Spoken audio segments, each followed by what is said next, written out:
You wake up. Your eyes are barely open. You shuffle to the kitchen. You make coffee. You take that first sip, and almost instantly you feel it. The fog lifts. Your brain switches on. You feel awake. You've probably felt this 1,000 times, and you probably believe coffee is giving you energy. But here's the strange part. It isn't. Coffee doesn't create a single drop of energy in your body. Not one. What it does is far weirder than that, and once you understand it, you'll never look at your morning cup the same way again. Part 2. Let's rewind.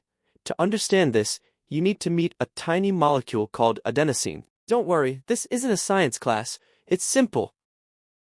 Every minute you're awake, your brain burns fuel. And every time it burns fuel, it releases adenosine as a byproduct. Think of adenosine as a tiny receipt. One receipt for every bit of energy your brain spends.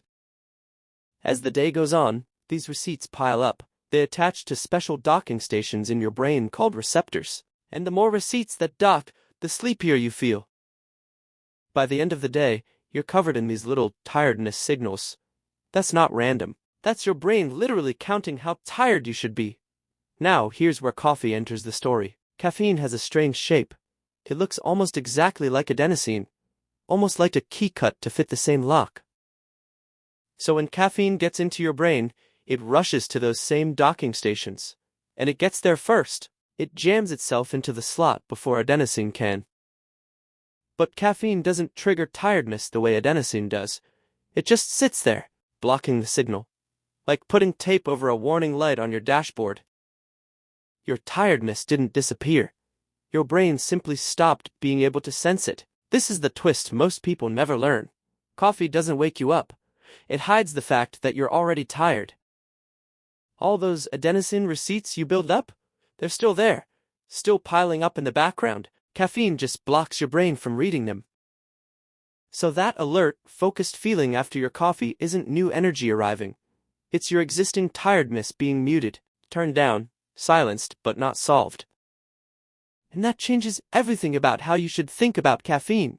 Here's the part that explains the crash. Caffeine doesn't last forever. Eventually, your liver breaks it down. And when it does, it lets go of those receptors. And all at once, every adenosine receipt you build up floods back in. All the tiredness that was blocked suddenly hits your brain at the same time. That's the 2 p.m. crash. That's the sudden wall of exhaustion after your coffee wears off. It's not a mystery. It's just unpaid tiredness arriving all at once with interest.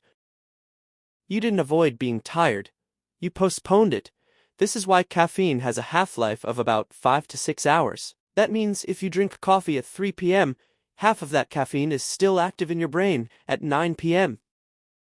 Even if you fall asleep, your brain is still fighting through a layer of blocked receptors. Your sleep gets shallower, lighter, less repairing. And here's the cruel loop. Bad sleep means more adenosine builds up the next day, which means you feel more tired tomorrow, which means you reach for more coffee to block it. You're not fixing tiredness, you're financing it, like a loan that keeps rolling over day after day. Now, here's something most people never notice about their own habit. Your body doesn't just sit there and take this, it adapts. Drink coffee every single day, and your brain starts building more docking stations, more receptors, just to compensate for all of them being blocked so often. It's trying to hear the tiredness signal through the noise. Which means the same cup that used to jolt you awake barely does anything after a few months. You're not imagining it. That's real tolerance, built one cup at a time. So, the amount that once felt like a superpower slowly becomes just normal. And you need more to get the same effect. Here's something else most people don't know. Not everyone processes caffeine the same way. Not even close. There's a gene called CYP1A2. It controls an enzyme in your liver that breaks caffeine down. Some people have a fast version.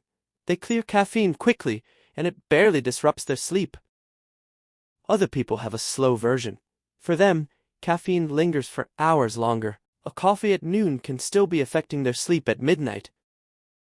Same cup, same coffee shop, completely different experience, based on something written into your DNA before you were born. And this explains something else. Ever skip your morning coffee and get a pounding headache by lunch? That's not coincidence either. Remember those extra receptors your brain built to compensate? Without caffeine blocking them, adenosine floods in all at once, and blood vessels in your brain widen. That's the headache. That's caffeine withdrawal. It's real, it's measurable, and it usually peaks around 24 hours after your last cup. It's not weakness. It's just your brain readjusting to a signal it hasn't heard clearly in a long time. Now, let's clear up a couple of side myths while we're here. Coffee doesn't stunt your growth. That idea came from old, weak studies linked to bone density, and it's been debunked for years.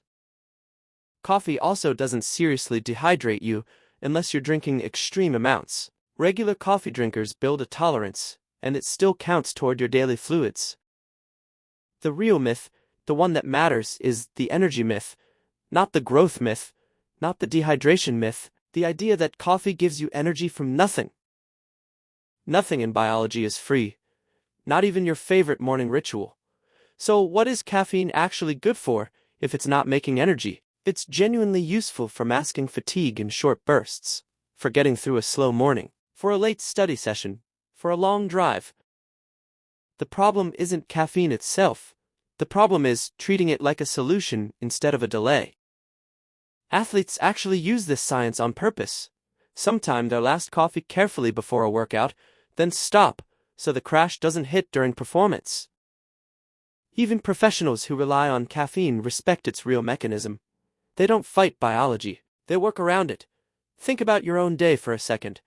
How many cups do you have just to feel normal? Not to feel amazing, just normal. If it takes coffee to feel like a baseline version of yourself, that's usually a sign your sleep debt is already large. The coffee isn't creating your focus. It's unmasking the version of you that's still underneath the fatigue. That's worth sitting with, because most people don't drink coffee for energy anymore. They drink it just to cancel out exhaustion enough to function. That's a very different relationship with a very ordinary drink. Here's the modern mirror. You live in a world engineered around this trick. Energy drinks, coffee shops on every corner, focus, supplements, all promising energy in a cup or a can. None of them add energy.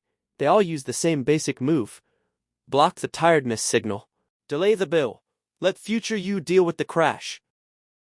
Meanwhile, the actual fix, the only thing that clears adenosine for real, is something almost nobody wants to hear.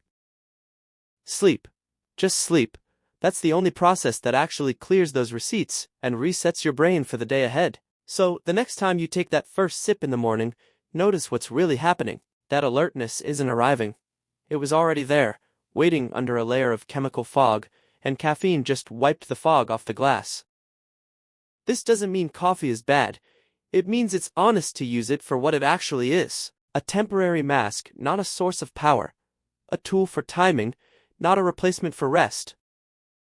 Used with that understanding, coffee becomes something smarter. A short-term bridge, not a long-term crutch. So you wake up, you shuffle to the kitchen, you make coffee, you take that first sip. And this time, you know exactly what's happening. You're not gaining energy. You're simply uncovering the version of you that was there all along, hidden under invisible signals your brain built up while you were living your life. The myth said coffee wakes you up. The truth is quieter, and a little more human. You were awake the whole time. You just needed the fog cleared to see it.